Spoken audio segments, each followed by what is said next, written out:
excellent réveil à tous. Merci d'être là en ce 4 juillet, veille du 5 juillet, une date hautement importante pour les Algériens puisqu'elle aura marqué le recouvrement de la souveraineté, de l'indépendance, de la liberté, je dirais même de la dignité pour le peuple algérien. Donc le 5 juillet, cette fête de l'indépendance et de la jeunesse sera célébrée à travers l'ensemble du territoire.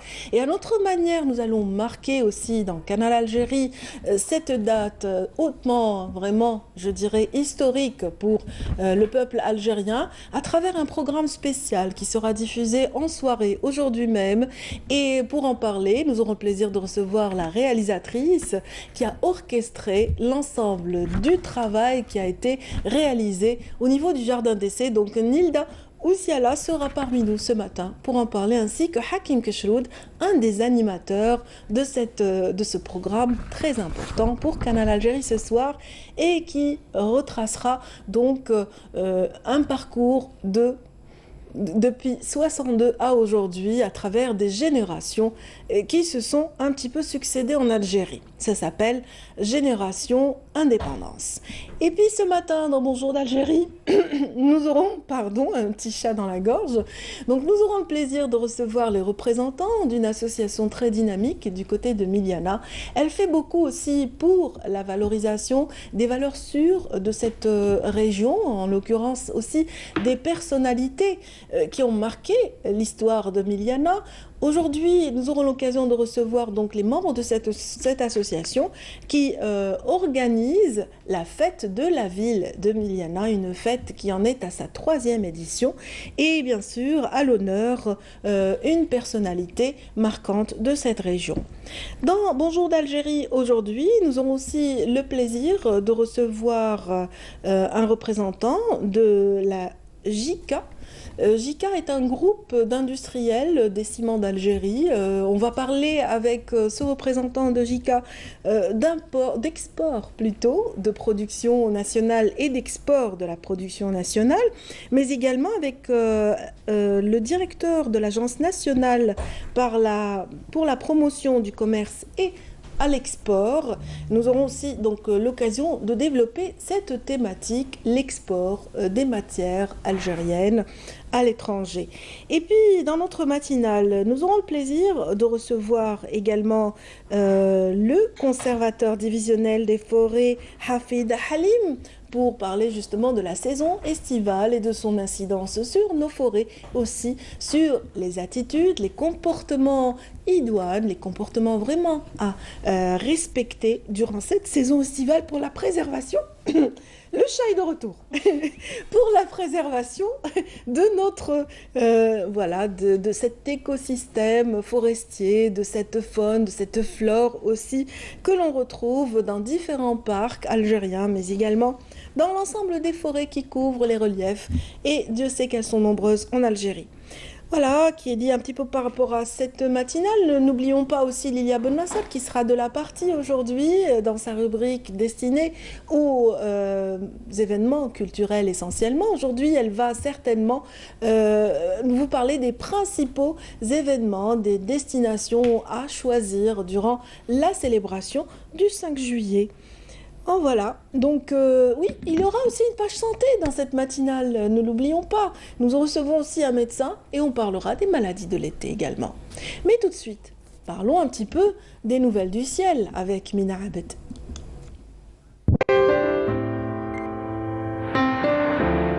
Suivez l'air du temps avec Mobilis. Bonjour Mina. Bonjour. Ça va? Ça va. Bien. Très bien. Où est passé le soleil ce matin? Il va revenir. Il va revenir. Il va revenir. Et il est derrière cette densité de nuages qu'on voit dans le ciel. Ça va se dissiper. Ça va se dissiper au cours de la journée. C'est très bien. Très bien pour ceux qui vont à la mer, très bien pour ceux qui célèbrent leur mariage aujourd'hui. Et bien sûr, j'en connais quelques-uns qui célèbrent leur mariage. Félicitations. Et j'espère que vous aurez le beau temps dans un petit moment. Voilà. Alors, qu'en est-il du reste des régions à part Alger? Qu'est-ce qu'on va voir ce matin dans votre météo? Un petit peu de tout. Ah ben oui, allez-y. Merci beaucoup, mesdames, mesdemoiselles, messieurs, bonjour et très bon réveil. Effectivement, en cette début de matinée, on entra de la brume, des nuages bas sur l'ensemble des régions côtières et puis le ciel restera dégagé à partiellement voilé, passagèrement nuageux. Par contre, sur les reliefs intérieurs et les Aurès avec quelques orages isolés, sur la partie sud des cumulus vont se former petit à petit vers l'extrême sud, le Gard et le Tassili. Et puis, on notera un ciel dégagé sur le Nord Sahara, la Saoura ou encore le Sahara central. Les températures de cet après-midi, eh bien, on notera une hausse du mercure sur l'ensemble du pays, notamment vers la moitié sud avec un maximum de 49 degrés à Adrar ainsi qu'à Hassim Saoud. On notera 48 degrés à Gardaya, à Ain Salah 45 du côté de Béchar, 47 degrés à Tindouf, 46 à Élysée, 43 degrés pour l'extrême sud. Et puis sur la moitié nord, on entra jusqu'à 44 degrés. À Guelma, 43 degrés.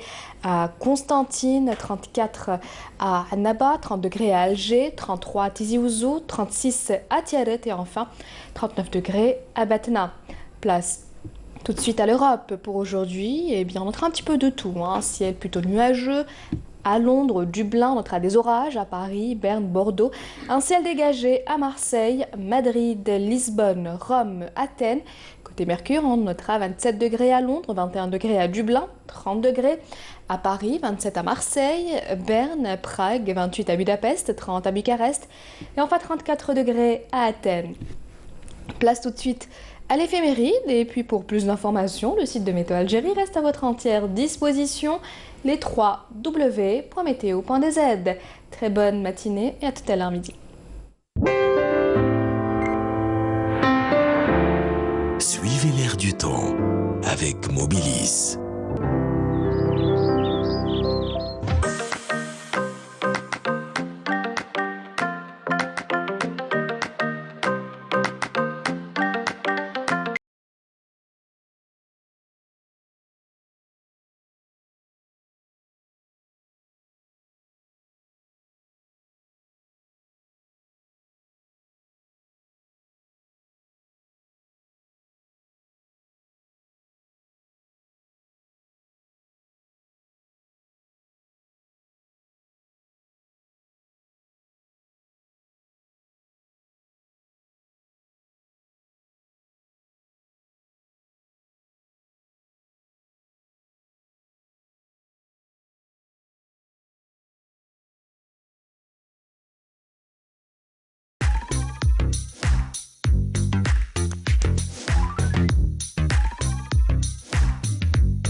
Pour une page santé dans cette matinale avec le docteur Abdelmajid Oukhiyar. Bienvenue. Merci. Vous êtes spécialiste en médecine interne. Voilà. Et tout à l'heure, j'avais donné un titre générique à cette séquence. Je disais, on va parler de maladies de l'été. Voilà, absolument. Voilà. Donc, les maladies de l'été... C'est un titre qui n'existe pas, mais je l'ai inventé. Ça n'existe pas, pas, grave. mais voilà. Donc, c'est en rapport avec la chaleur, bien très sûr. Bien, très bien. Avec la chaleur, avec l'exposition au soleil aussi. Oui. Donc on peut scinder, on peut diviser ces maladies de l'été, entre parenthèses, en deux catégories. Oui. Il s'agit d'abord des problèmes, on ne va pas dire maladies, des problèmes liés à la chaleur elle-même, oui, ou à l'exposition au soleil. Très bien. Donc, pour cela, on va avoir ce qui suit. Premièrement, on va avoir les coups de chaleur ou Oui. l'insolation. Ce qu'on appelle les coups de soleil, mais un peu plus poussés, quoi. L'insolation, c'est un peu plus haut de là. Les coups de soleil, c'est autre chose. On va Un en coup de parler soleil tout de suite. peut- Un coup de ça- soleil, ça concerne la peau. Voilà, ça a juste un la impact peau. sur la peau, voilà. mais ça peut être mauvais aussi pour certains types de peau. Bien Ça sûr, peut être très, absolument, très absolument. néfaste. Surtout sur le long terme. Hein. Oui. Donc, pour les coups de chaleur ou l'insolation, c'est une augmentation de la température du corps au-delà de 39 degrés. Oui. Il faut savoir que la température normale, c'est 37 degrés. Oui. Donc, cette augmentation, c'est après exposition à la chaleur, que l'on soit ou non sous le soleil. Hein. C'est-à-dire qu'il faut qu'il y ait une ambiance chaude, tout Oui. simplement, même si on est loin du soleil. Ça se rencontre pendant la canicule. On a vu tout à l'heure Les sujets âgés, voilà, par exemple, voilà, sont il y a des sujets souvent plus fragilisés. vulnérables que les autres, Tout à bien fait. sûr, les sujets âgés, même les enfants et sont les fragiles nourrissons aussi. également, oui. Et il ne faut pas oublier les malades chroniques et aussi les femmes enceintes. Donc pour cette catégorie de personnes, il faut prendre des précautions un petit peu plus que les autres. Alors, quel type de précaution, justement? Avant de parler des précautions, je voudrais terminer On sur développe ces... d'abord Voilà, les on développe- conséquences d'une voilà, telle, les signes d'abord voilà, très bien. de l'insolation. Les signes de l'insolation, c'est des maux de tête, c'est des vomissements, c'est des nausées, c'est une faiblesse générale. Parfois, ça peut aller jusqu'à la perte de connaissance. Oui. Il y a également la déshydratation. Donc, quand il y a beaucoup de chaleur, quand il y a un coup de chaleur, quand la température corporelle augmente, le corps, pour se défendre, il va transpirer. Puiser un petit peu Voilà, dans... pour se rafraîchir, il va l'eau. transpirer. Et qui dit transpiration, dit perte d'eau et de sel, d'eau déshydratation. La déshydratation qui est aussi... C'est-à-dire qu'on ne régénère pas le stock, cette banque d'eau qu'on a On dans ne le régénère corps. pas assez, même Voilà. si on boit. Donc, la déshydratation, elle a aussi ses signes. C'est une soif intense, parfois qui peut être absente chez certains, par exemple les personnes âgées, elles ont tendance à ne pas avoir soif. Elles ont perdu la sensation de soif. C'est une sécheresse buccale, c'est aussi des maux de tête, etc., une faiblesse, un malaise. Tout ça, c'est des signes de déshydratation. Donc, on a parlé donc de l'insolation. Il y a aussi l'hydrocution. L'hydrocution, c'est quoi? C'est après la baignade, après une exposition prolongée au soleil. Oui. C'est-à-dire qu'on C'est va un créer choc un choc thermique. thermique. Un choc thermique. Le corps qui est très chaud et qui est exposé brutalement à l'eau fraîche. Voilà. Que ce soit en mer ou bien même en piscine. Donc l'hydrocution peut être à l'origine de cas de noyade aussi. Hein. Noyade et puis de problèmes vasculaires très, très importants des fois. Les problèmes vasculaires, bon, il faut savoir quand on est exposé au soleil ou bien quand on a mangé un repas par exemple copieux ou bien quand on a fait un effort intense, il y a une vasodilatation. C'est-à-dire que les vaisseaux du corps vont se dilater. Ce qui est un phénomène normal, physiologique. Et quand on est exposé, quand on entre brutalement dans l'eau froide, il y a une vasoconstriction aussi brutale qui peut être à l'origine d'une syncope, c'est-à-dire un arrêt respiratoire momentané. Oui. Et c'est là que la noyade arrive. Donc, pour éviter cela, il faut, quand on s'est exposé longuement au soleil, il faut entrer dans l'eau progressivement. Douceur, vraiment. Il faut d'abord quelques tremper les membres. mains, il faut s'asperger le visage, le cou avec de l'eau. Et il faut pas aller plonger directement Non. dans l'eau. Il faut laisser le corps s'habituer à la température nouvelle et puis voilà, accéder à la plage en douceur. Voilà, absolument. Pas de plongeon direct Pas de comme prolongeant ça. direct après exposition au Oui, soleil, après un oui. effort intense et après un repas copieux. Et souvent, les jeunes qui se trouvent dans les rochers, ceux qui aiment bien voilà. Voilà, un c'est petit peu dangereux. ce sport C'est dangereux. extrême, ces plongeons, C'est dangereux si ce sont les plus dangereux. Voilà, c'est dangereux. en plus des accidents des plongeons. Oui, parce qu'une mauvaise position peut occasionner Voilà, aussi absolument, un problème. absolument. C'est voilà. Moi, j'ai assisté une fois. Mécanique. J'ai assisté voilà. aussi à une fois Ça arrive, lors d'une hein. baignade. Surtout. Voilà, j'ai vécu la situation où un jeune avait plongé comme ça Voilà, d'une certaine hauteur voilà. et qui était arrivé à plat C'est sur des son traumatismes. Le traumatisme au a niveau fait qu'il surtout de saigne la colonne toute la vertébrale. poitrine. Voilà, Il voilà. a saigné de toute la Voilà, poitrine. ça peut arriver, C'était ça peut spectaculaire, hein, franchement. Troisième problème, vous en avez parlé avant, c'est les coups de soleil. Donc ça concerne la peau, c'est connu de tous. Une peau, par exemple, les coups de soleil, il faut savoir que c'est des véritables brûlures, Absolument. quel qu'en soit le degré. Le coup de soleil, quand la peau est très, très chaude, elle est rouge, c'est pratiquement une brûlure du premier degré. Tout à fait. Voilà. Et à la longue, l'exposition au soleil pendant de longues années, pour bronzer, pour etc. Et quand on a des coups de soleil comme ça répétés, ça peut être à l'origine, plusieurs années après, de problèmes cutanés qui peuvent aller jusqu'au cancer de la peau. De la peau, effectivement. Voilà. En tout cas, les personnes qui ont une peau blanche, transparente, voilà. avec des taches de rousseur, il faudrait vraiment qu'elles se préservent encore davantage que les peaux brunes ou grasses. Voilà. Ce sont des peaux en général sèches et fragiles. Pour ce genre de personnes, même pour les autres, il faut se protéger des rayons solaires. Absolument. En portant des habits, à l'aide de crèmes solaires écran total. Qui sont prescrites par le médecin. Et donc on a parlé des problèmes liés à la chaleur elle-même. Maintenant, il y a les problèmes liés à la prolifération bactérienne, c'est-à-dire pratiquement les maladies infectieuses, les maladies avant d'en arriver contagieuses.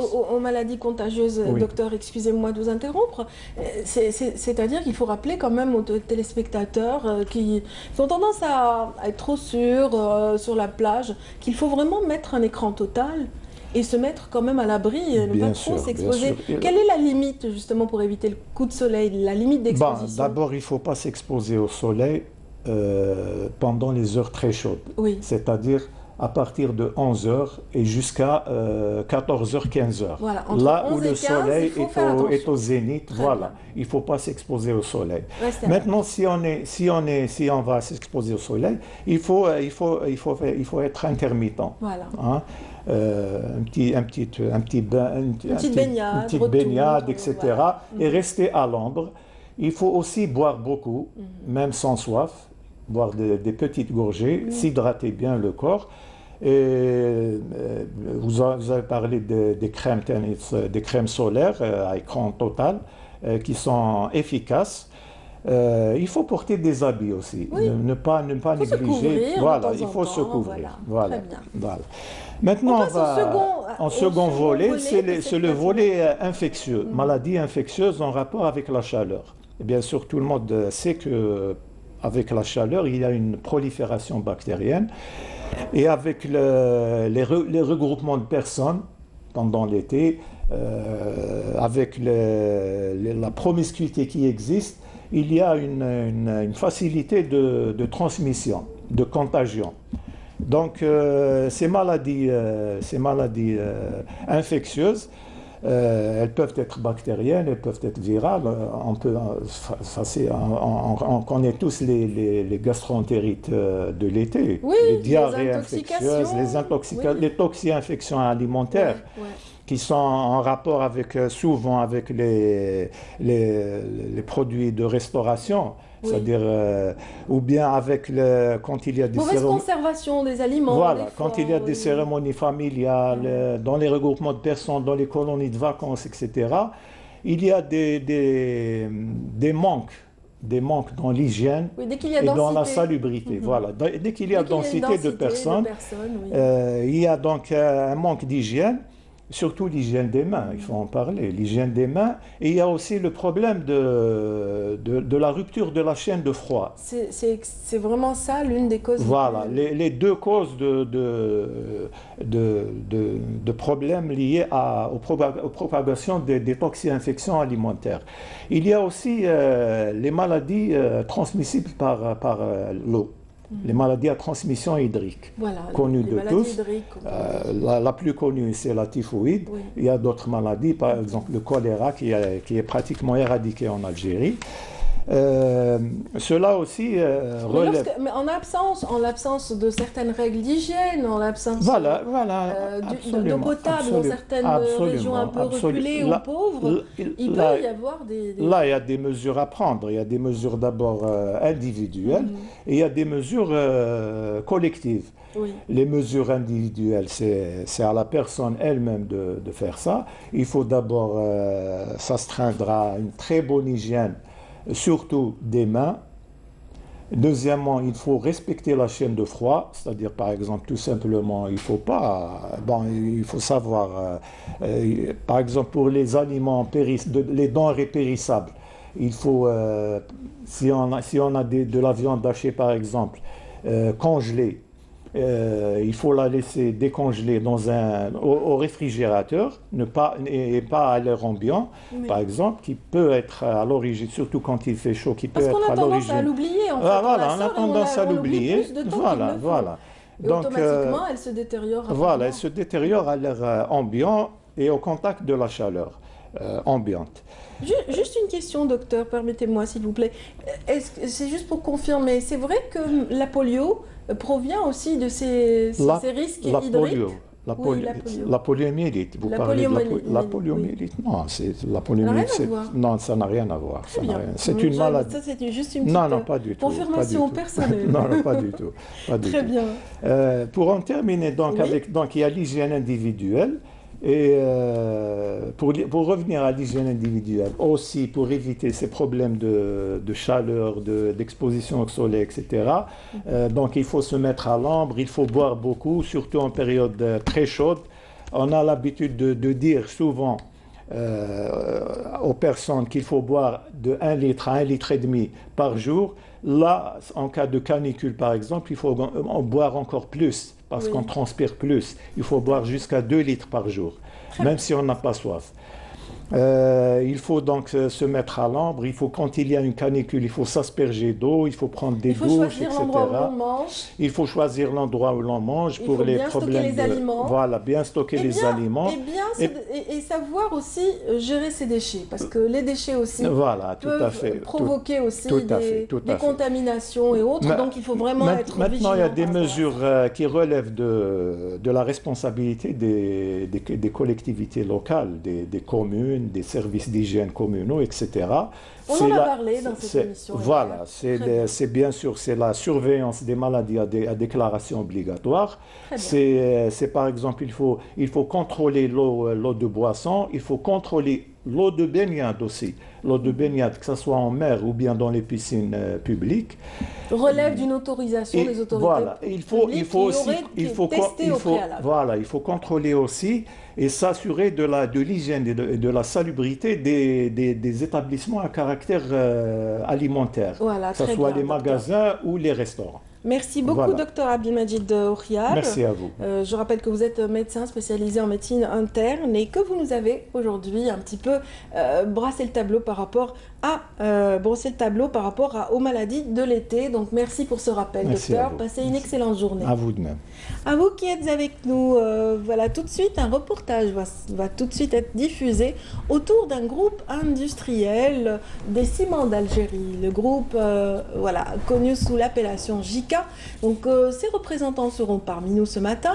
Nous allons parler de l'export puisque ce groupe industriel est arrivé quand même à gagner une part de marché à l'étranger autant qu'à l'intérieur du pays. Et donc on va voir tout ça dans un tout petit moment. Le temps de présenter le groupe dans ce reportage, un reportage signé Majid Benqadi, tout à fait.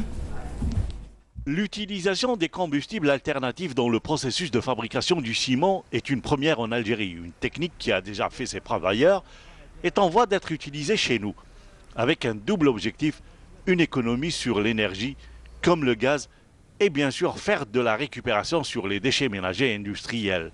C'est ce que nous appelons la technique de la co-incinération. Elle a été testée récemment par le groupe des ciments d'Algérie et ce sont des défis à relever. D'un double challenge dans l'économie algérienne. Premier challenge, c'est que les ressources énergétiques conventionnelles qui sont abordables en Algérie vont le devenir de moins en moins.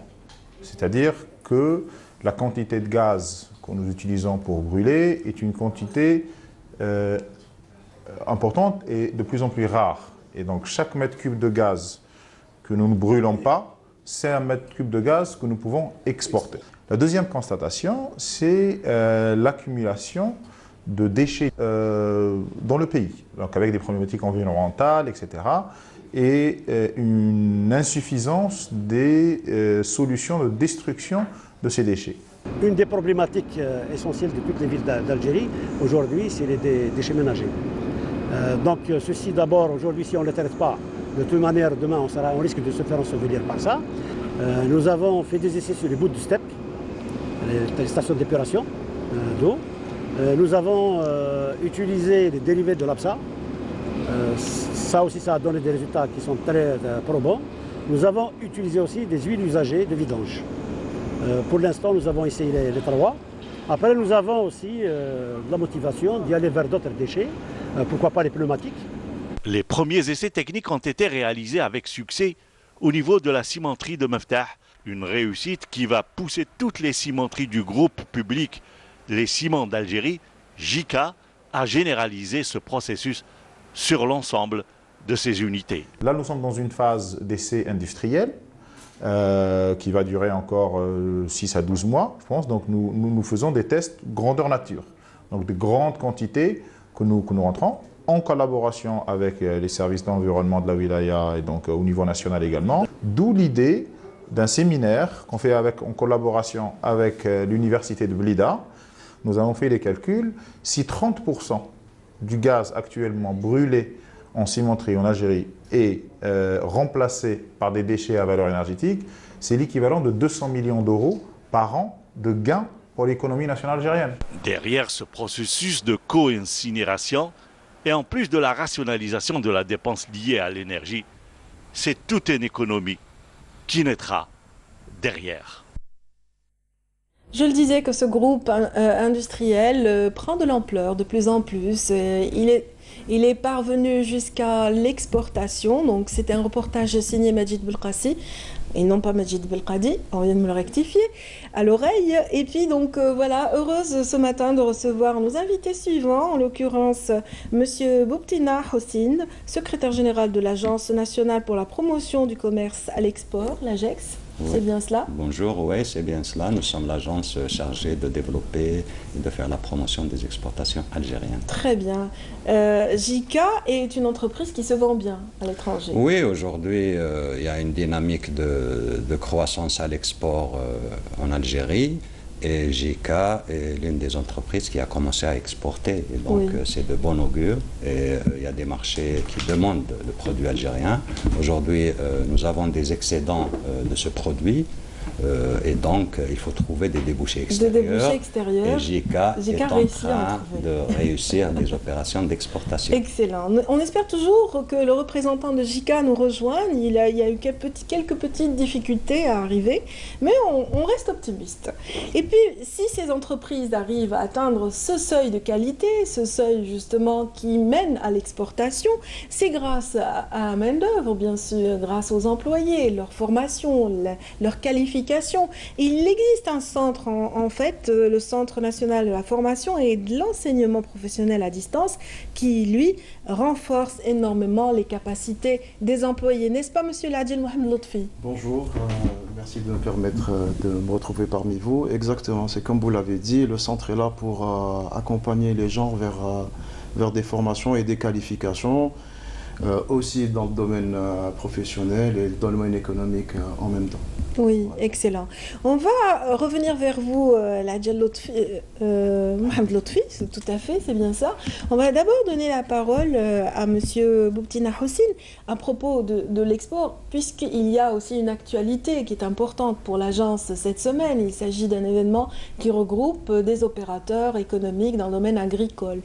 Exactement. Hier, il y a eu une rencontre très importante sur le volet des exportations agricoles.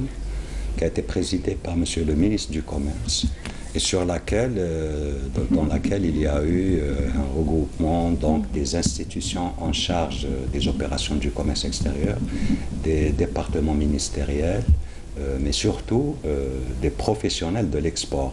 Oui. Et des investisseurs dans des projets d'exportation. Alors, il y a eu la discussion de quelques axes importants. Oui. Alors, ces axes, c'est surtout de un peu identifier le potentiel algérien à l'export. Oui. Identifier les variétés de produits agricoles. Le panel intéressant. Le panel, oui. Sur les volumes, mais aussi sur la qualité, puisque le produit algérien agricole est notoirement connu de par le monde. Par ses qualités. Par la qualité quand même gustative de certains produits. Bio, naturel, etc. Oui. Donc nous avons beaucoup d'opportunités, nous avons beaucoup de demandes sur les marchés étrangers pour nos produits. Et donc nous sommes en train de nous organiser pour aller en force vers ces marchés. Et donc si j'ai bien compris, l'agence joue un rôle aussi dans la prospection de ces marchés extérieurs également? Oui, bien sûr. Notre rôle, c'est justement de faire la promotion des produits algériens, de faire la promotion de l'image de l'Algérie au niveau international, donc à travers un certain nombre d'outils, notamment l'accompagnement des entreprises algériennes dans des salons spécialisés, dans des événements commerciaux à l'étranger. Donc vous essayez de donner de la visibilité aux producteurs algériens lors de ces manifestations à l'extérieur? Exactement. Nous essayons déjà, sur le plan local, nous accompagnons ici les entreprises à travers de l'intelligence économique, de la veille commerciale, à travers un peu des formations où on oriente les entreprises vers des instituts spécialisés. On organise aussi quelquefois des formations nous-mêmes, mais surtout nous leur donnons des informations sur ce qui se passe sur les marchés étrangers, quelles sont les conditions d'accès à ces marchés, parce que les marchés étrangers sont très exigeants sur la qualité, sur les normes, ils demandent des certifications reconnues internationalement. D'où le recours, le recours, excusez-moi, à cette plateforme d'échange que vous avez créée, donc ces journées où, de rencontres en faveur des exportateurs dans le domaine agricole. Donc ces rencontres ont eu à traiter avec, je dirais, une concertation directe avec les concernés qui connaissent le terrain, qui connaissent les difficultés. Donc il y a eu cette rencontre justement qui a traité de toutes les questions relatives au développement de l'exportation. Nous-mêmes, on va en développer quelques-unes dans un instant, le temps de voir ensemble ce reportage signé Amel Issiridir, tout à fait. Amel Issiridir s'est intéressé également à l'exportation dans le domaine agricole et voilà un petit peu le compte-rendu de notre journaliste. L'Algérie possède un potentiel agricole avéré destiné à l'exportation. Pour cela, de nouvelles mesures d'encadrement seront mises en place très prochainement, ce qui permettra de booster l'exportation de ces produits.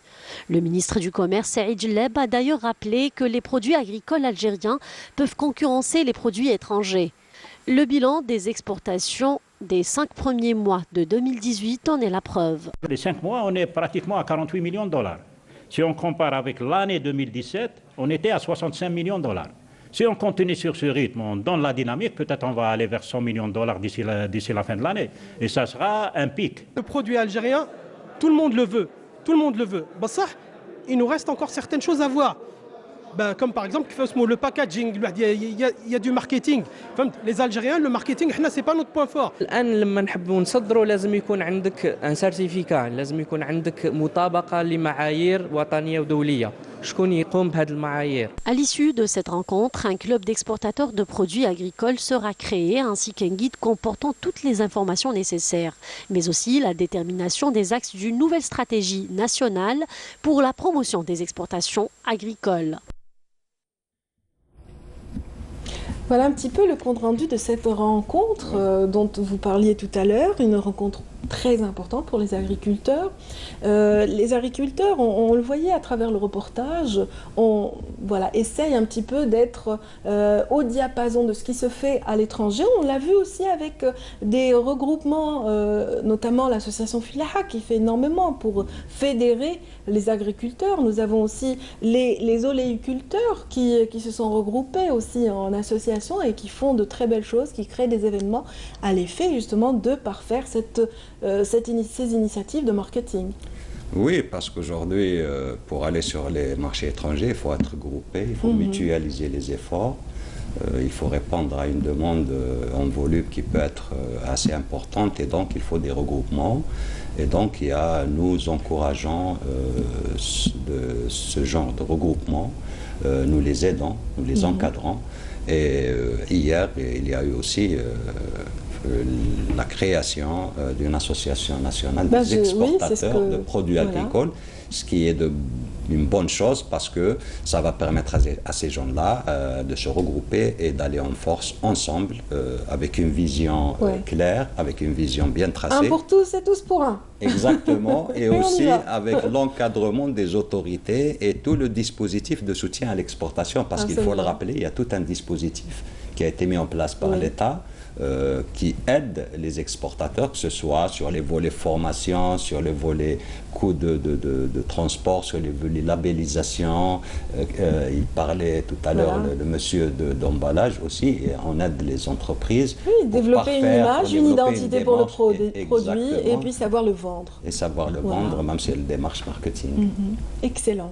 Merci en tout cas pour cet éclairage. On va un petit peu parler, vous venez d'évoquer la question de la formation, et je me retourne vers notre second invité, Ladjel Mohamed Lotfi, donc pour évoquer ce volet formation à travers l'expérience du CNEBD. Le CNEBD, rappelons qu'il est le Centre national de formation de l'enseignement professionnel à distance. C'est bien cela. La coïncidence voudrait qu'on ait participé pendant cette semaine depuis le 30 au salon que le ministère de la formation et de l'enseignement professionnel a organisé à la SAFEX pour retracer 20 ans de réalisation. Et nous-mêmes, nous étions présents aussi pour un peu étaler notre parcours aussi, toutes nos réalisations. On est passé du mode correspondance au mode à distance, où on a enrichi un peu notre interactivité avec nos stagiaires.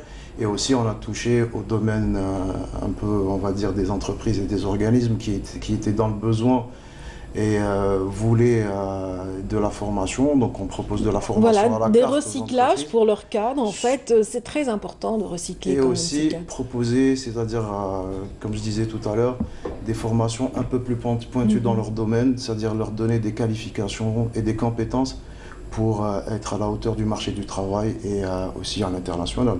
Voilà, une bonne évolution de carrière également pour les sujets eux-mêmes. Donc c'est bénéfique et rentable pour l'entreprise, mais aussi individuellement, c'est-à-dire qu'on peut avoir une meilleure carrière quand on est un peu mieux formé. Tout à fait. On peut évoluer dans son poste. Voilà, d'ailleurs, dans notre établissement, on qualifie ça de formation continue. Oui, voilà, c'est de la formation continue.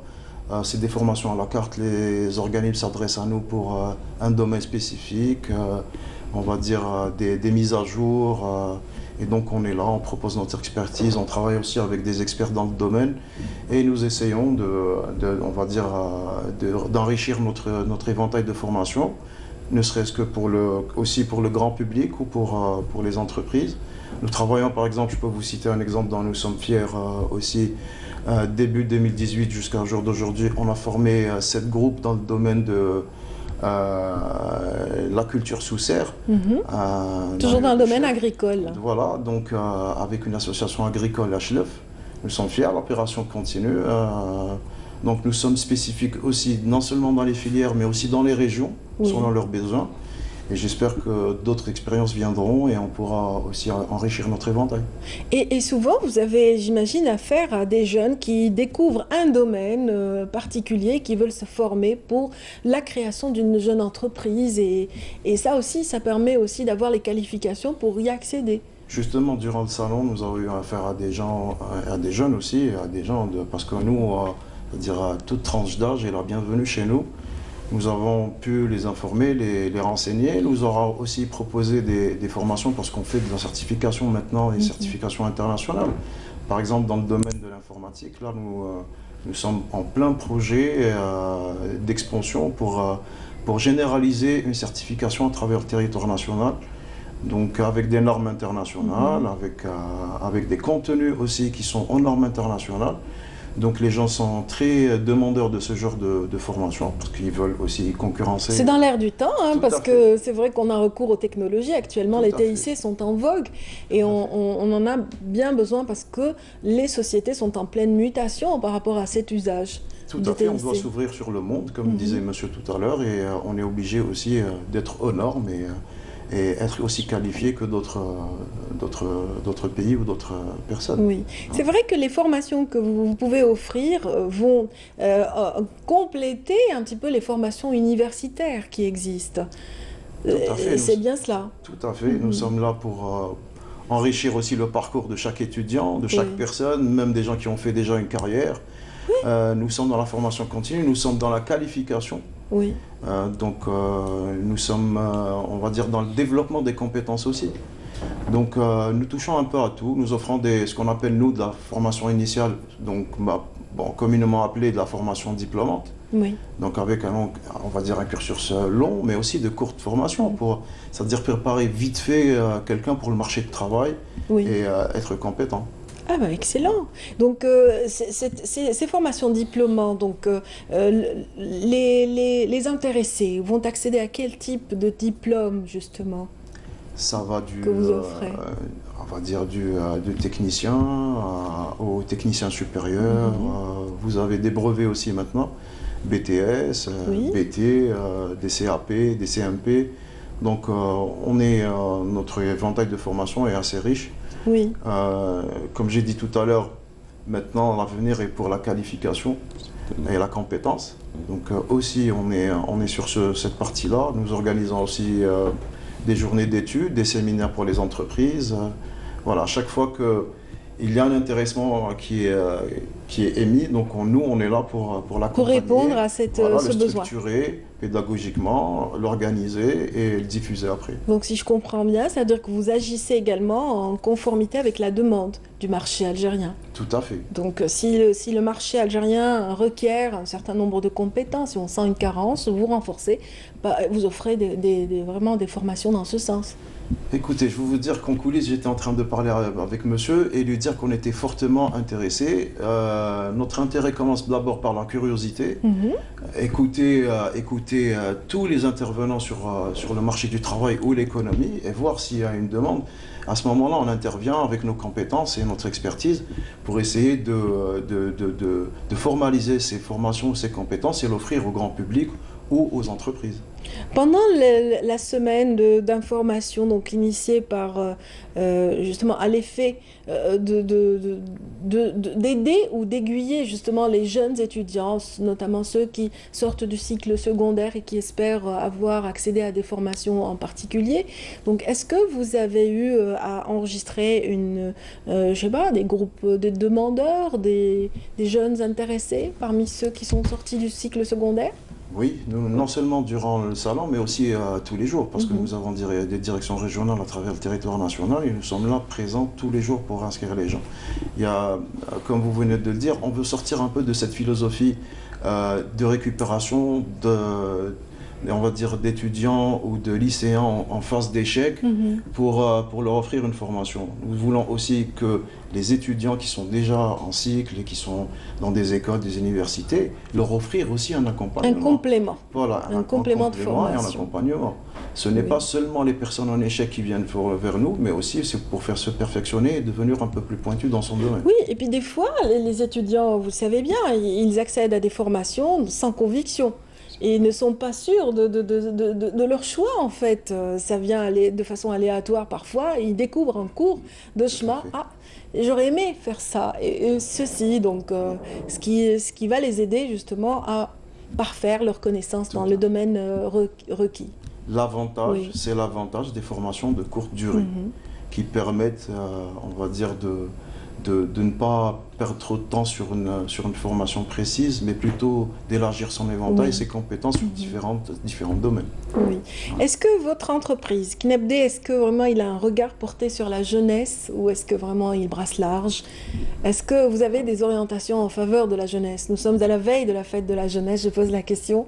Et je profite pour souhaiter bonne fête à toute notre jeunesse et à notre peuple algérien, mais comment ne pouvons-nous pas le faire du moment que la grande majorité de notre nation est jeune? Tout à fait. Donc on a l'obligation de se tourner vers cette jeunesse et essayer de l'accompagner en lui offrant le maximum de possibilités.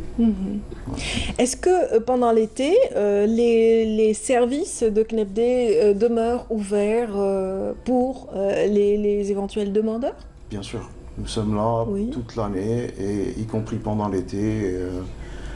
C'est-à-dire on est là pour attendre que les gens viennent vers nous. On va vers les gens aussi en organisant des expositions. On va vers les universités, on va vers les écoles, les centres culturels. Comme je vous ai dit, là on est présent pour ce salon que le ministère a organisé. Donc on essaie d'être présent un peu partout pour dire et pour informer, pour échanger un petit peu les idées avec les opérateurs et les partenaires potentiels, j'imagine.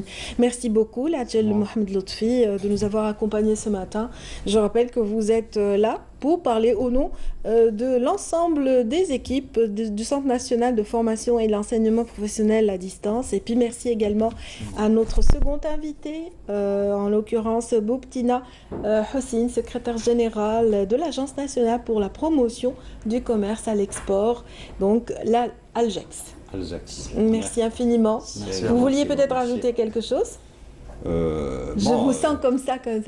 Oui, je dis, vous avez parlé que, en fait, c'est la fête de la jeunesse et de l'indépendance. J'en profite pour dire que le créneau de l'export ouvre beaucoup d'opportunités, de débouchés justement pour les jeunes, bien sûr, qui veulent aussi s'ouvrir sur l'étranger, aiment l'étranger, et donc ça leur permet un peu d'exercer des professions en Algérie qui leur permettent d'avoir un lien, une passerelle avec l'étranger. Excellent, merci infiniment. Donc, passez une excellente journée. Merci et bonne beaucoup. Fête également. Merci et bonne fête. Bonne fête également. Merci. Et tout de suite, on va parler aussi de fête, la fête de la ville de Miliana cette fois-ci, avec des représentants et des ambassadeurs de cette très belle région. Miliana qui est très riche culturellement, Miliana qui est très riche de par son patrimoine, mais aussi c'est une région minière parmi les plus importantes du pays. Les mines, les mines de Zekar en l'occurrence sont très célèbres, et voici un gros plan sur les mines de Zekar signé Ferry El Hamdi. Au pic, à la rivelaine, retirer le charbon. Ce qui frappe d'emblée le visiteur, c'est cette dressine, une locomotive symbole des mines de fer du Zakar, désaffectées, maintenant épuisées. Leur fer ayant fait tourner de nombreuses fonderies en France. Accommodeur Porion, nos pères, nos hardis taillons dit. Nous sommes exactement sur devant la fameuse école des mines. À ma connaissance, mes amis, mes collègues confirmeront peut-être, à ma connaissance, c'était la seule en Afrique qui a accueilli pas mal de hauts cadres, qui sont devenus des hauts cadres. Et ce site, comme vous le voyez, malheureusement, il a subi les aléas de la décennie noire. L'émir Abdelkader a constitué une armurerie ici à Miliana. Et il prenait le minerai de fer de Miliana. Donc, mis à part que c'était déjà découvert par les Romains, l'émir Abdelkader en a profité pour faire l'armurerie de Miliana avec le minerai de fer de Miliana. Et puis ensuite, et d'autre part, la tour Eiffel. La tour Eiffel a été faite avec le minerai de Miliana et de Ruina. Ruina, enfin je ne sais pas comment ça s'appelle maintenant. Pourquoi le minerai de fer a été choisi? Parce qu'il y a une teneur spéciale qu'on appelle, d'un petit minéral qu'on appelle le tungstène, qui empêche la rouille, relativement la rouille. Et c'est pour ça que Monsieur Eiffel a choisi le minerai de fer de Miliana pour fondre et en faire du fer et construire la tour Eiffel. Où sont-ils, toutes les compagnies mineures? Des mines où beaucoup d'habitants ont passé leur vie, nombre d'eux en sont morts. Ces mineurs qu'on voyait sortir en file indienne, leurs lampes à carbure, encore sur la tête, comme sortis d'une tombe. Où sont-ils? بابا توفى في 62 le 20 mars 1962 par un accident de travail. وكان اللي يرفد بابا ميت هو حاضر قدامنا هنا. صعيب وسيتا ان دون يعطيه رب العالمين، سيت ان دون ماهوش باش تتعلم. كاين اللي يقعد معك 20 سنه ما يتعلمش، والتعلم سيت ان دون يعطيه رب العالمين. فكر، لا عندك فكر تتعلم، ما عندكش فكر ما تتعلمش. عندي دي سوفونير كي نجي لهنايا. Où sont-ils, toutes les compagnies mineures? ساعتي طاحت ساعتي. نتمنى من الحكومة الجزائرية باش مليانة هذه تعاود تحية. Ces galeries nous font rappeler le passé laborieux de ses habitants. El Haj Sbehi, le doyen de ces mineurs, nous parle de son passé. كانت 18 ما يتخدم هنايا، 18 في المينا هنايا، ويخدموا زوج من الناس يديروا 20 فاكو، 20 فاكو يديروها، 20 فاكو كاين عندي 25 فاكو مانوفريه، والمينور يشد المارطو يلقى بالجبل، ثاني يلقى بالجبل، وزميل ما يديرش 22 فاكو يقلعوا له من نهار. Les statistiques nous disent qu'un Milianais sur 4 a travaillé aux mines. Toute la population ne vivait que des mines. Tout le monde, à un moment ou à un autre, a été obligé de travailler à les mines. Vous avez vu la ville, sauf quelques petits propriétaires terriens qui pouvaient vivre de quelques légumes issus de leurs parcelles, mais tous les autres étaient obligés de faire vivre leur famille. Sur le chemin du Petit Bois, menant à l'ouest vers Ben Allel, ex-Le Vacher, se dresse le modeste temple du savoir géologique, de rang premier en Afrique, érigé pour les besoins de technicité minière recensés. Aujourd'hui, cette ancienne école des mines tombe en ruine, laissée à l'abandon depuis de nombreuses années. Monsieur Abdelkader Belhadj se souvient de ces beaux moments passés dans cette école.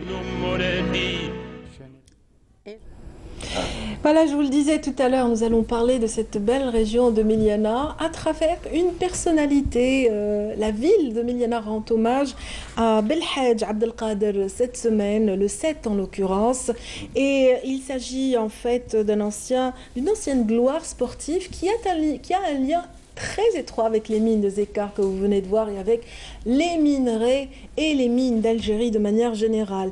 Bienvenue à nos invités ambassadeurs de Miliana ce matin. Nassera Bouzar, bienvenue. Merci, merci de nous inviter. Oui, à la veille du 5 juillet, donc fête de l'indépendance, je rappelle que vous êtes la fille d'un grand militant qui a marqué aussi l'histoire de Miliana. Oui, votre exactement. père, Nadir Bouzar. Qui était le chef de l'expédition de l'Odyssée du Dina, et puis qui est un enfant de Miliana, et on n'en est que fiers. Voilà. Son tour est-il venu ou viendra-t-il prochainement dans la fête de la ville? Parce que chaque année, vous rendez hommage à Miliana, à une personnalité phare de la ville. Oui, alors nous avons fait un hommage à Feu, mon père, pendant cette année, au cours de cette année.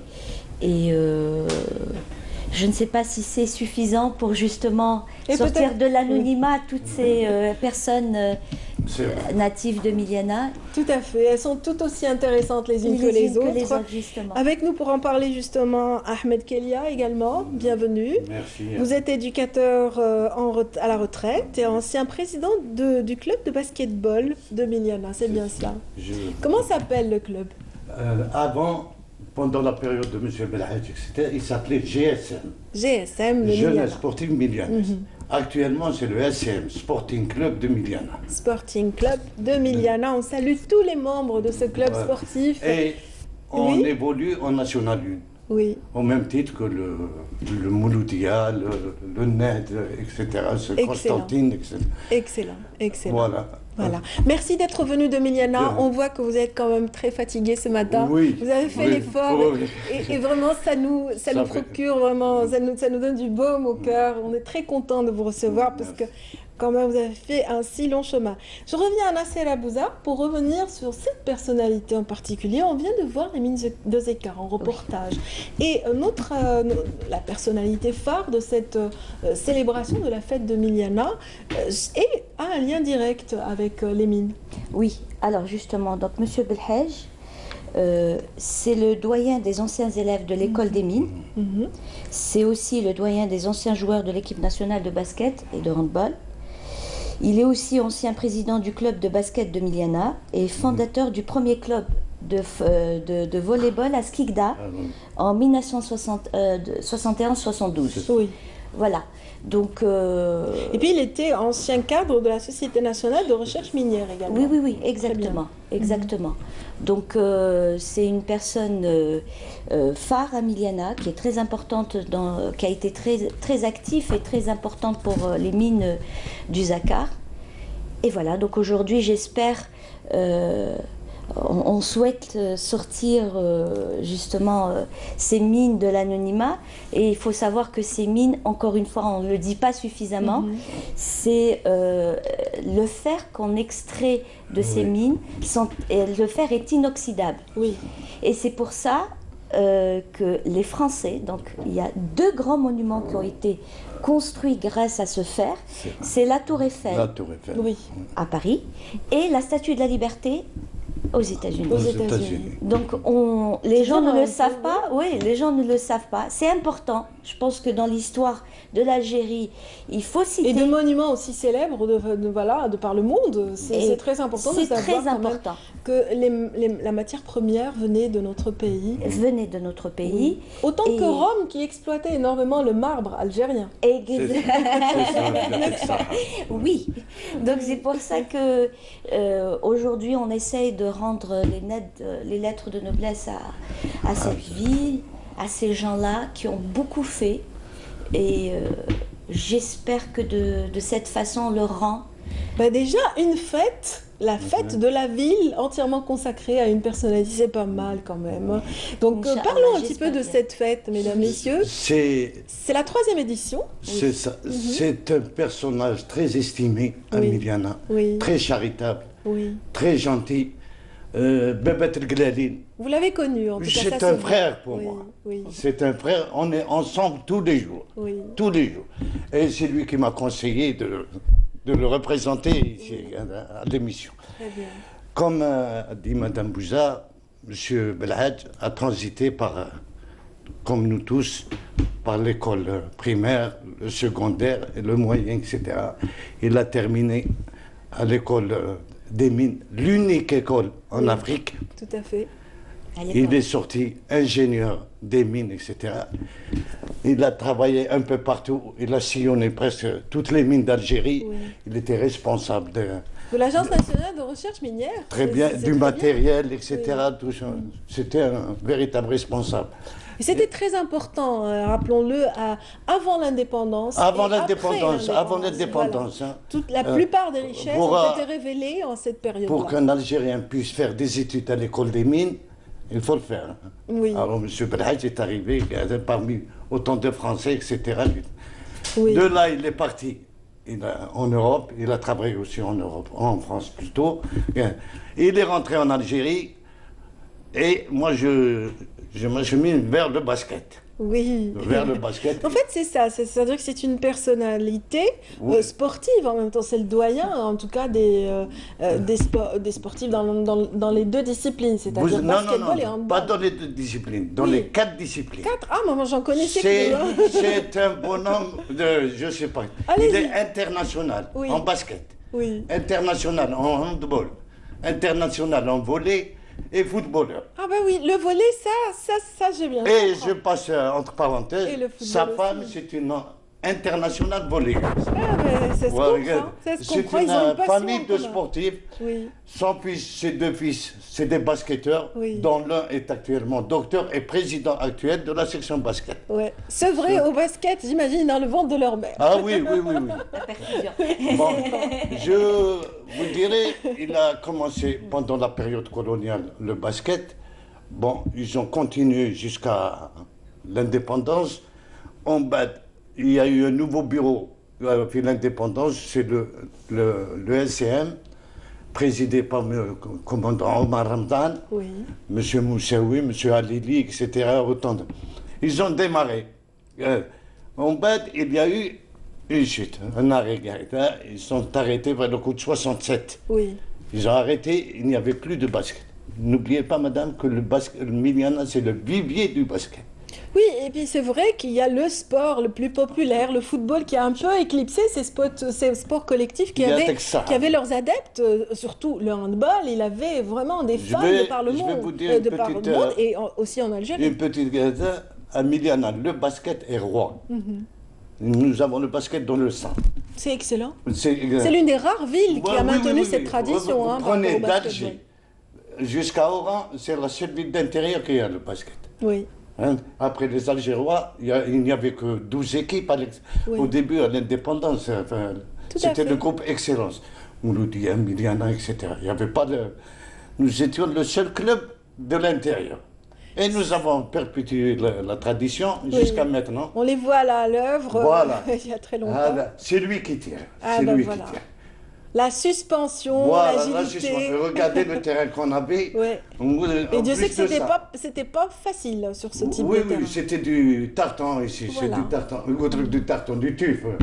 Pardon. C'était des terrains tuf quand même. C'était un jeune pays qui se lançait. Et on avait peut-être l'une des meilleures équipes d'Algérie. Oui, j'imagine. De basket. Je vais vous dire une note aussi que beaucoup d'Algériens ne connaissent pas. Le premier match international d'Algérie, il s'est déroulé à Miliana. Ah, ben c'est bon à savoir. L'équipe algérienne et l'équipe tunisienne.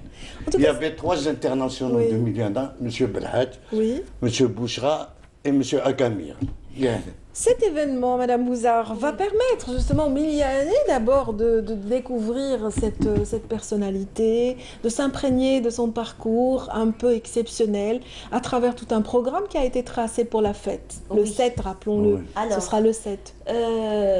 Nous avons donc le 7, nous allons commencer comme on le fait pas de tradition, nous allons commencer par la ziara de Sidi Ahmed Ben Youssef. Oui, Sidi Ahmed Ben Youssef, donc d'une tradition que vous essayez aussi de préserver parce que ça fédère un petit peu les habitants de Miliana. Alors, Sidi Ahmed Ben Youssef est un darih qui était très important pour l'Algérie, sachant que les gens, par exemple, qui venaient du Maghreb al-Aqsa, donc du Maroc actuellement, lorsqu'ils allaient au pèlerinage à la Mecque, ils faisaient le petit pèlerinage. Alors, c'est quoi le petit pèlerinage? C'était Sidi Ahmed Ben Youssef. Il s'arrêtait à Miliana. C'était une obligation. Il s'arrêtait à Miliana. Et puis, il y a les rakb, il y en a 2 par an. Il y en a 2. Il y en a 2 par an. Rakb, rappelons un petit peu pour ceux qui nous suivent ce matin que c'est maraboutisme. C'est un petit peu une procession. C'est une procession, une fête locale, voilà, qui regroupe un petit peu. Par exemple, Rakb ديال بني فرح. Rakb بني فرح والركب تاع بني مناصر. Oui, il y en a les 2 très importants. C'est la période au mois de mai. Et il y a Rakb Sidi Chir aussi qui a été introduit au patrimoine immatériel. Exactement. Donc par exemple, le Rakb تاع les Beni Farh, un des disciples de Sidi Ahmed Ben Youssef, de son vivant, est venu se plaindre à son maître en lui disant que sa tribu souffrait de misère, de misère noire. Il ne mangeait plus et que les terres ne produisaient rien.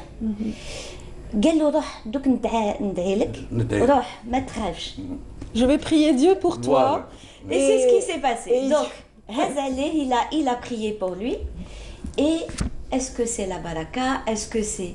Et coïncidence faisant, il y a eu quand même de la fertilité cette année-là. Oui, il y a eu une très bonne récolte et on les a appelés les bénéfarh. Très bien. Les gens qui sont heureux. Très bien, donc il a un petit peu contribué par ses prières au bonheur de cette localité. Et depuis, ils lui rendent hommage en égorgeant un bœuf, voilà, tous les ans. Tous les ans le mois de mai. Donc après cette traditionnelle tournée à Sidi Youssef, oui. Sidi Ahmed Ben Youssef. Donc il y aura un match de gala entre les anciens joueurs de l'équipe nationale de basket et les anciens joueurs de Miliana.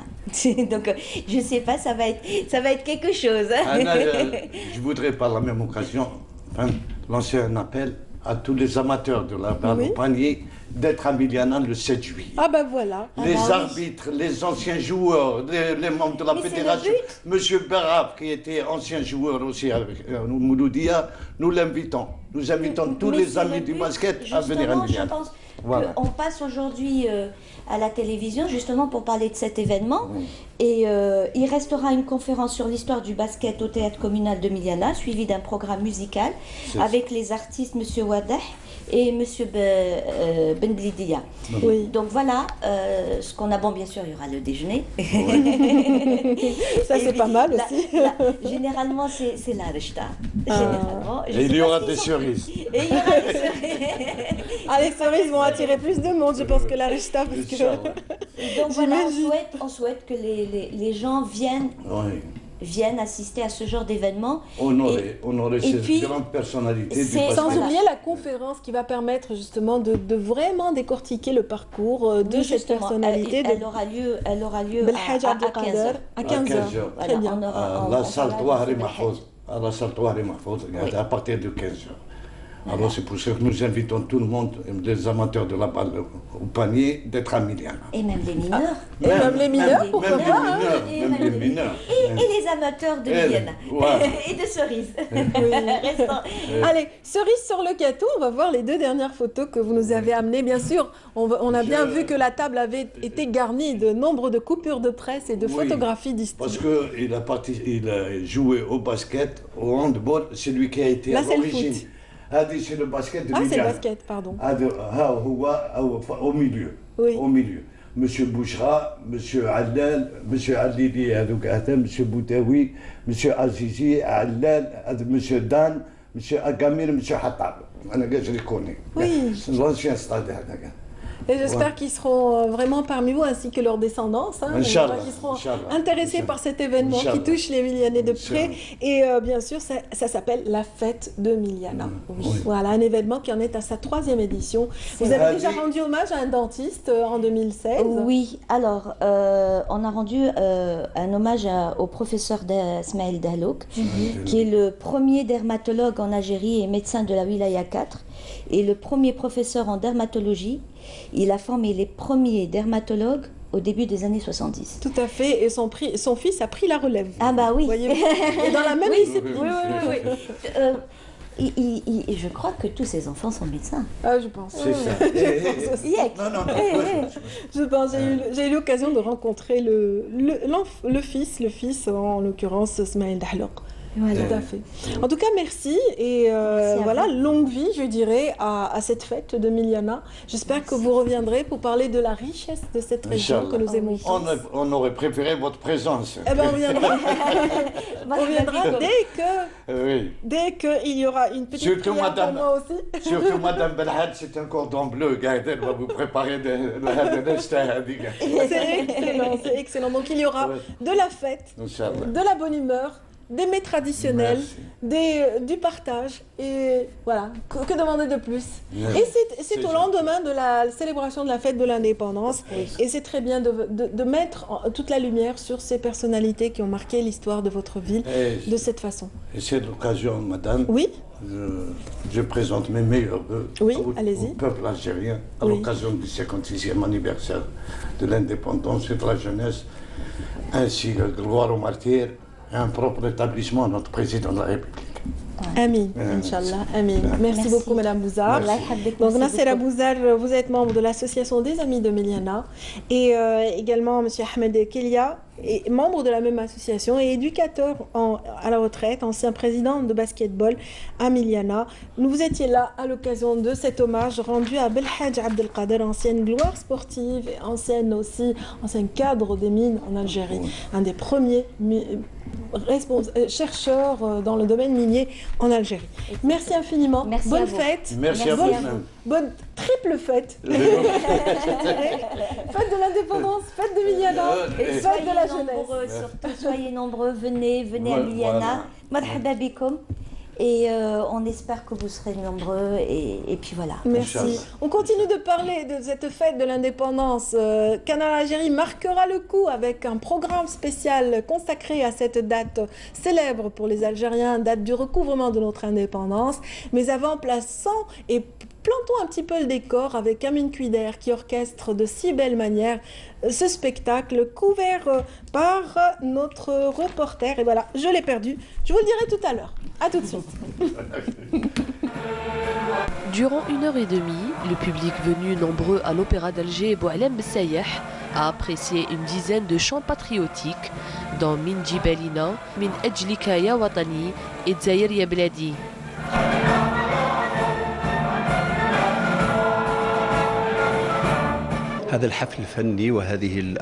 À travers les chansons sélectionnées dans ce concert artistique, nous voulons rendre hommage au président de la République, Abdelaziz Bouteflika, pour tout ce qu'il a fait pour l'Algérie. D'abord comme Moudjahed, puis comme homme d'État, il a beaucoup participé dans la construction de l'Algérie contemporaine. La nouvelle génération doit connaître son passé pour mieux construire son avenir. C'est un honneur pour moi d'accompagner l'Orchestre symphonique national dirigé par le maestro Amine Kuider pour cet important événement qui est la double fête de l'indépendance de l'Algérie et de la jeunesse. Il faut que tous les artistes rendent hommage à toutes les personnes qui se sont sacrifiées pour notre pays. Organisé par l'Opéra d'Alger sous l'égide du ministère de la Culture, le concert de chants patriotiques et de musique symphonique Farha wa Salem, célébrant le 56e anniversaire de l'indépendance de l'Algérie et la fête de la jeunesse, est reconduit le 5 juillet à Tizi Ouzou. Et notre invité était en train de prendre un selfie à l'instant. Il s'agit de Nawel Iloul. Bonjour. Bienvenue Nawel. Bonjour. Ravie de vous retrouver. Merci. Toujours si rayonnante. Merci beaucoup. Oui. Merci. Et ce soir, vous allez certainement séduire le public qui va vous attendre impatiemment pour le festival de la musique andalouse de Qli'a. Inch'Allah. Oui. Inch'Allah. Alors, le festival commencera aujourd'hui, ce soir. Vous faites l'ouverture. Oui, je ferai. Honneur à la fille de Qli'a. Ah oui. C'est bien. Puis je représente la voix coléenne, donc c'est un honneur pour moi. Excellent. Donc le festival commence aujourd'hui. Oui. Donc on a 3 jours, 4 et 5 et 6. Voilà. Donc aujourd'hui on va commencer par bien sûr le discours de M. Yazid Hamoudi, le président de l'association, que je salue. Très bien. Et puis par la suite, on a la Zorna de Qli'a. Oui. C'est très important de commencer un festival avec Zorna. Oui, en fait, c'est ça, ça présage de beaucoup de joie et tout de suite ça nous entraîne dans l'ambiance. C'est les rythmes et les couleurs algériennes, oui. Donc on ne peut pas... Que seraient nos mariages sans la Zorna? Exactement, voilà. Rien, pas de charme. C'est la touche algérienne, c'est la touche Absolument. algéroise. Plus... Alors, puis par la suite, on a le grand orchestre coléacien, toujours, donc, qui est composé des 3 associations. Donc, il y aura peut-être plus de 60 éléments sur scène. Excellent. Donc, ça va être des couleurs vraiment... Une fusion de 3 ensembles, en fait. 3 ensembles de la musique andalouse, enfin 3 écoles de Qli'a. Voilà, donc on a l'association Bchtarzia, on a l'association Dar Gharnatia et on a le Fen Al-Assil. Voilà.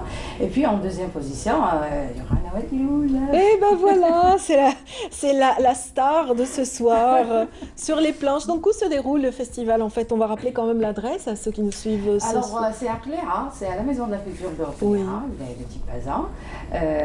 C'est un festival, c'est un événement très estimé par les gens de Qléa et même les gens d'Alger, les gens de Blida, enfin les amoureux de la musique chanson andalouse dont vous faites partie, parce que vous êtes aussi une passionnée de cette musique. Oui, bien sûr. Vous l'avez choisi, bien qu'au début de votre carrière, vous avez tâtonné un petit peu, vous avez touché à tout, vous avez essayé un peu le chaoui, un peu le germain. Oui, c'est par rapport à ma voix peut-être. Oui. En fait, moi, je suis de Qléa, donc j'ai commencé par l'école mère Dar Gharnatia de Qléa depuis 2009, en fait depuis 2000. Oui. 2000. Et puis par la suite, avec les études, etc., donc je ne pouvais pas continuer. Oui, vous étiez studieuse, paraît-il, et puis après, vous avez repris très vite après. Oui, 2009 avec le Bchtarzia. Je faisais partie de l'association Bchtarzia. Et elles seront toutes les deux ce soir à vos côtés. Donc, ces deux écoles qui vous ont apporté par rapport à vos connaissances en matière de musique andalouse. Vous avez pu parfaire un peu, asseoir votre voix, votre savoir-faire avec ces deux ensembles. Et ils seront là. Inch'Allah. Que demande le peuple? Merci. C'était un honneur. Il faudra faire un saut aussi avec Fen Al-Assil. Comme ça, vous complétez le tableau. Fen Al-Assil, je n'ai pas été encore, mais peut-être. Mais ils seront là ce soir. Oui. C'est comme si c'était fait. Alors, rappelons aux téléspectateurs qui ne vous connaissent pas un petit peu votre parcours. C'est vrai que vous avez très vite pu avoir votre espace en tant que soliste, ce qui n'est pas aisé en fait, ce qui n'est pas facile. Il faut avoir quand même la voix qu'il faut pour pouvoir être en tête des solistes. Non, il faut avoir la volonté beaucoup plus, pas la voix. D'accord. Parce que nos jours, c'est pas vraiment la voix qui... Oui, c'est le travail, c'est le savoir-faire, c'est les capacités artistiques, si on veut dire, parce que l'artiste, c'est pas seulement une voix, c'est pas seulement un visage, c'est pas seulement... C'est beaucoup de choses qui rentrent. Donc, en 2009, j'ai été avec le Bchtarzia plutôt. Et puis en 2013, je suis sortie en solo. J'ai commencé ma carrière et là, j'ai commencé j'ai commencé par 2 albums. Un album médié et algérois. Et le premier, c'était typiquement andalou, Haouzi, tout ce qui est Haouzi, Nqlabat et tout, Aroubi. Voilà, et par la suite, j'ai touché la chanson égyptienne, Ommi. Oui, c'est vrai, l'hommage à votre maman. Exactement, enfin, toutes les mères. Toutes les mères, et je voulais vraiment toucher le Moyen-Orient, j'avais quelque chose, un petit quelque chose dans mon cœur, dans ma voix. En fait, vous êtes revenu quelque part à vos premiers amours parce que vous avez en vous cette volonté, cette curiosité par rapport aux sonorités de partout. Je le disais au début, vous aviez eu un début de carrière un peu hétéroclite, vous avez touché à tous les genres. Exactement. Et après, vous vous êtes installé dans l'Andalou. Et puis avec le maître Mohamed Mortari, que je salue, donc un jour il m'a dit, Nawal, il faut changer de style, il faut laisser ta voix... Exprime-toi. Exactement. C'est ça. Donc c'est pour cela que j'ai essayé de faire d'autres styles à part l'andalou. Et puis j'ai rendu hommage à notre grand maître Boudjmal Anqis, Arah al-Ghali. Enfin, j'ai clippé la chanson. Et puis Al-Qalbat Sali, c'était le premier clip dans la musique andalouse. Oui, et ça a été une collaboration par rapport au clip avec Raja Maziane, qui vous a aidé quand même sur ce travail. Excellent. En tout cas, c'est dire un petit peu que vous êtes une voix et une personnalité très fraîche, très jeune. Et honneur pour nous justement de vous recevoir et de représenter la jeunesse algérienne sur ce plateau. On vous souhaite bon vent pour le concert très attendu, donc celui de Nawal Iloul ce soir sur les planches de la Maison de la Culture de Qléa.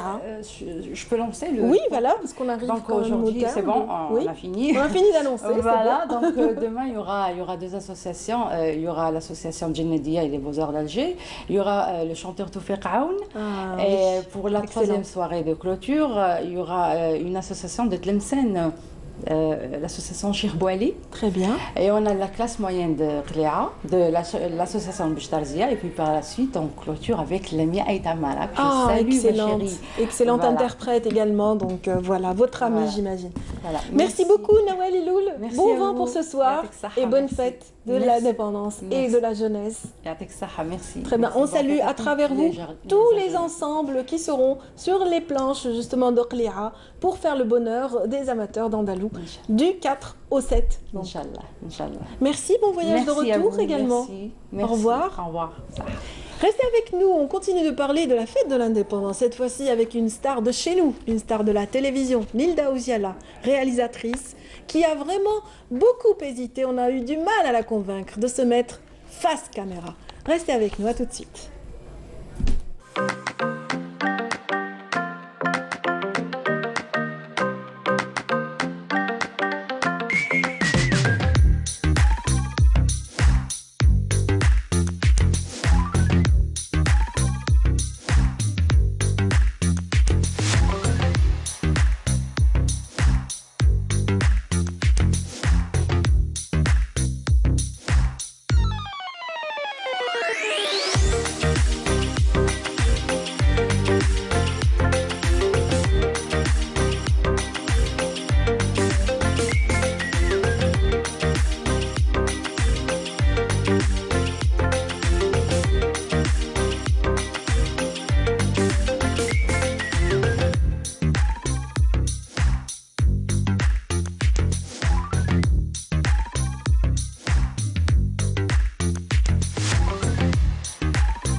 Notre star à nous, Nilda Ouziala vient de s'installer et bien sûr elle a été dure à convaincre.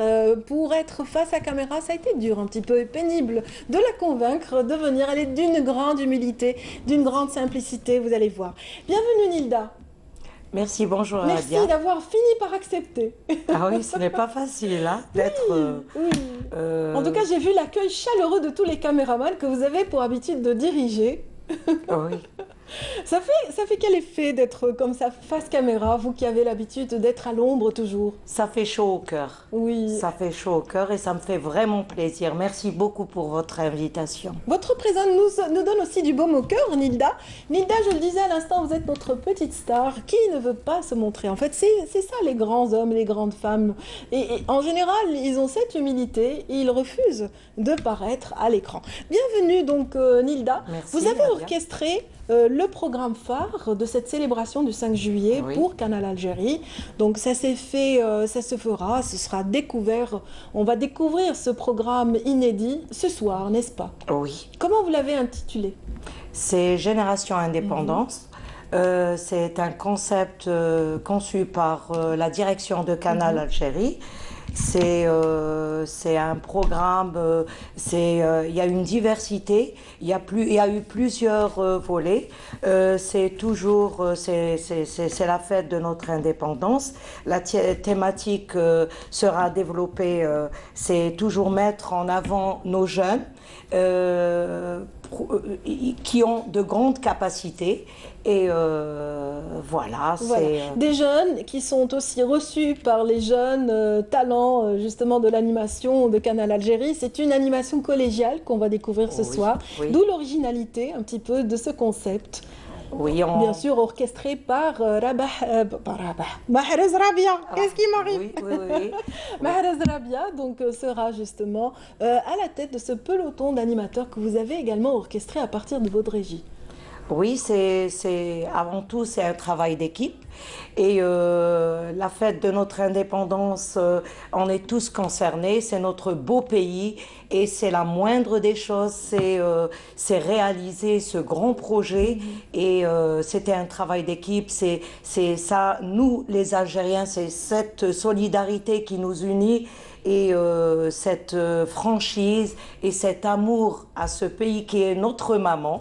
Et voilà, c'est... Ce travail d'équipe s'est reflété par justement les images que nous allons tout de suite découvrir dans cet extrait de l'émission de ce soir.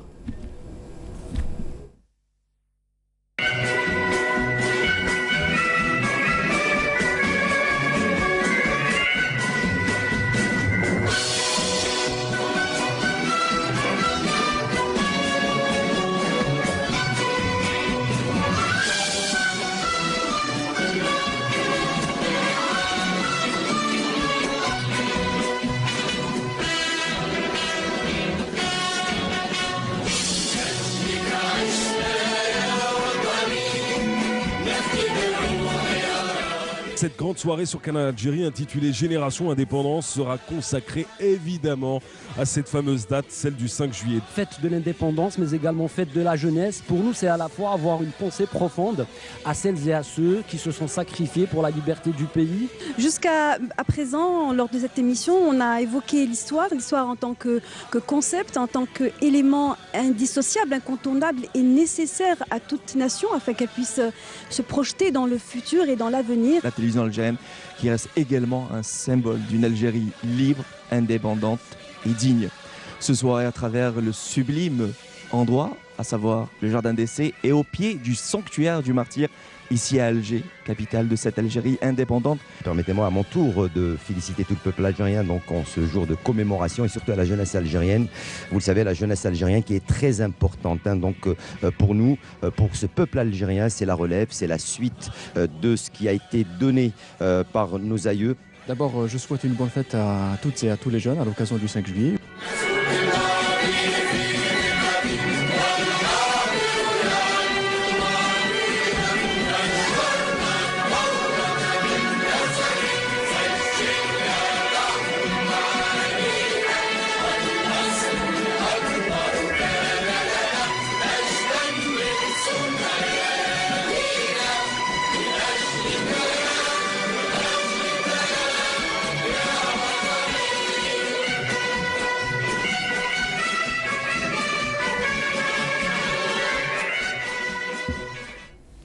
Je le disais qu'en image, on voit un petit peu le fruit de ce travail de collaboration entre ce peloton d'animateurs. On les a vus, on va les citer quand même, Iman Khmissi, Mounir Larad, Jamil Nebesh, Hakim Keshroud et Youssef Deli qui représentent un petit peu la famille, la grande famille de Canal Algérie pour cette émission.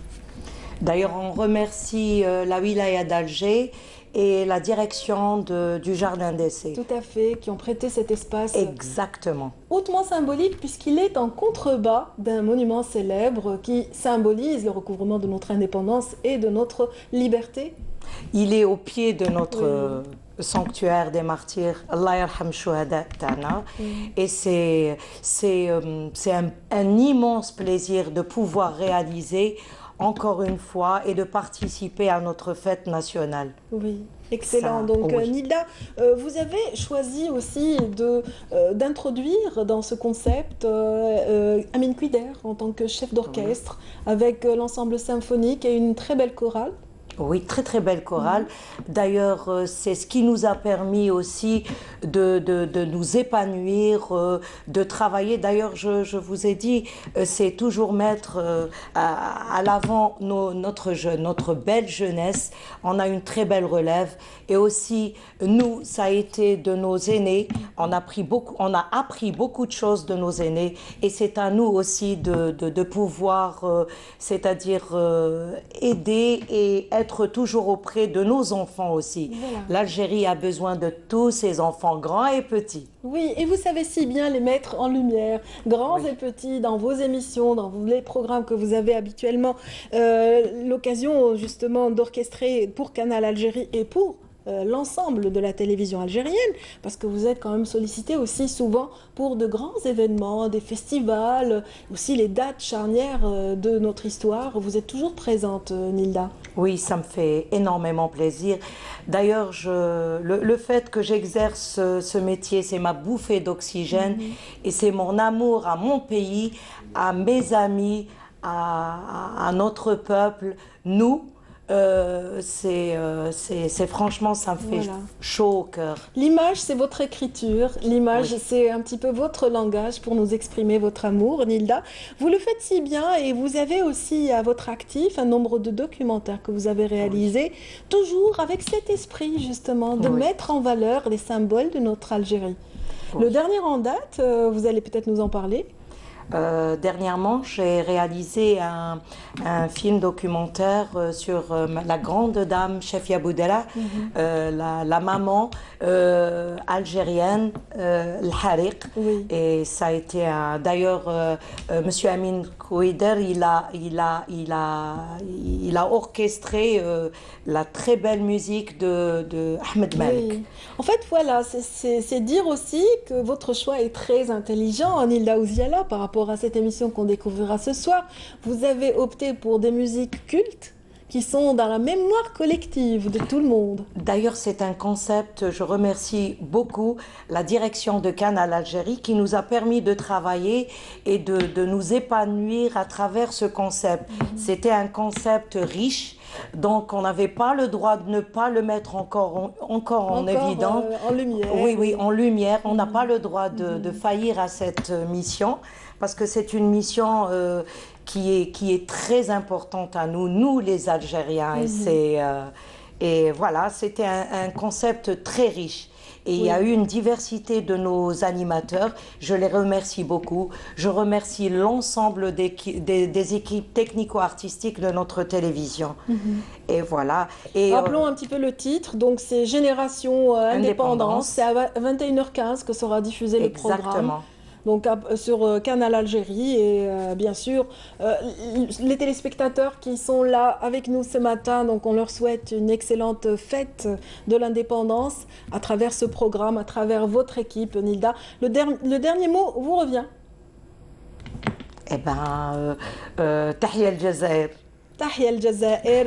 Et puis voilà, si vous ne connaissez pas suffisamment notre star que nous venons de présenter, parce que aussi c'est une valeur sûre de la jeunesse algérienne, Nilda Ouziala, donc était là pour Canal Algérie. C'est une réalisatrice hors pair et qui a aussi travaillé avec les grands. Et elle a travaillé sur des longs métrages avec de grands réalisateurs. Elle a aussi travaillé et mené si bien des missions très importantes pour notre chaîne et pour la télévision algérienne. Passez une excellente journée, mesdames, messieurs. Vous retrouverez dès demain Nour El Houda Bouzgaou pour la célébration du 5 juillet, date de recouvrement de notre dignité, de notre indépendance, de notre liberté. On me dit quelque chose à la régie. C'est à partir de 9h qu'on me dit. Voilà. Demain à partir de 9h, une émission spéciale pour Bonjour d'Algérie consacrée au 5 juillet. Passez une excellente journée.